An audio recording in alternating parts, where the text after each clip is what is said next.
আসসালামু আলাইকুম বন্ধুরা, সবাই কেমন আছেন? দেশ ও দেশের বাইরে সকলকে জানাই অন্তঃস্থল থেকে অনেক অনেক ভালোবাসা, অভিনন্দন। আমি আপনাদের মাঝে নিয়ে আসলাম এই যে একটু পিঠা বানাইতে। তালের রস দিয়ে পিঠা বানাই, তালের রসের পিঠা খেতে ভারী মজা। 10 গ্রামে তো শীতের দিনে পিঠা খাইতে খুব ভালো লাগে। তো অত বেশি পিঠা বানাই নাই, জাস্ট সামথিং, রোজার মাস তো ভাবলাম একটু কয়েকটা পিঠা বানাই ইফতারি করার জন্য। তার জন্য তালের রস দিয়ে পিঠা বানানোর সিস্টেম করলাম। চালের গুঁড়ি, রস, তারপরে যে আখের গুড়, এগুলা মিক্সড করে নিয়ে সব আটা এক জায়গায় গুলায় নিছে একটু গরম পানি করে। তো তারপরে ওই যে পিঠা কিছুটা বানাইছে, তারপরে আবার ওই যে পিঠা বানাইতেছে। তো জাল একটু বেশি হওয়ার কারণে পিঠার একটু লালচে কালার হইতেছে, ঠিক আছে? তো বন্ধুরা সবাই ভিডিওটা দেখবেন, যদি কারো ভালো লেগে থাকে অবশ্যই কমেন্টে জানাবেন। পরবর্তীতে নিত্য নতুন কোনো ভিডিও আপনাদের মাঝে নিয়ে আসবো, দেখানোর চেষ্টা করব।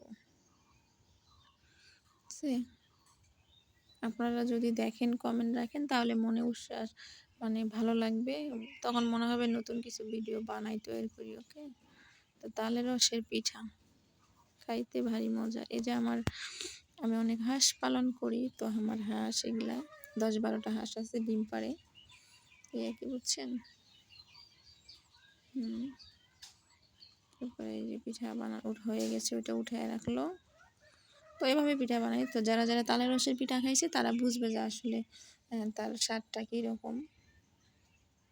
তো এই জন্য সবাই তালের রসের পিঠা খাবেন। তো এখন আসলে তালের রসের সময় না, কিন্তু আমরা তালের রসের সময় ফ্রিজে রাখছিলাম, ওই ফ্রিজ থেকে বের করে রোজার মাসে আর কি তৈরি করলাম।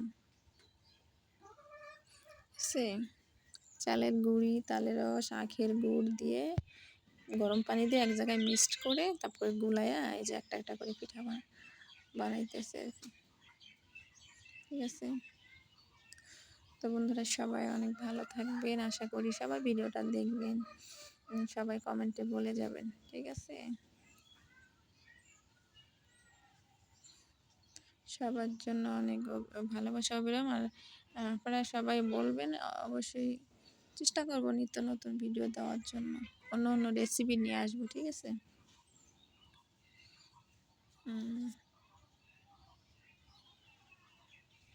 ভিডিওটা একটু বেশি বেশি সবাই শেয়ার করবেন বন্ধুরা, ভিডিওটা বেশি বেশি সবার মাঝে শেয়ার করবেন। আমরা যদি সবাই সবার পাশে থাকি, সবার ভিডিও দেখি, শেয়ার করি, তাহলে কিন্তু অনেক ভালো লাগবে। তো আগামী দিনে নিত্য নতুন কোনো ভিডিও আপনাদের মাঝে শেয়ার করব। তো আশা করি এই পর্যন্ত সবাই ভালো থাকবেন। সবাইকে আবারও আসসালামু আলাইকুম।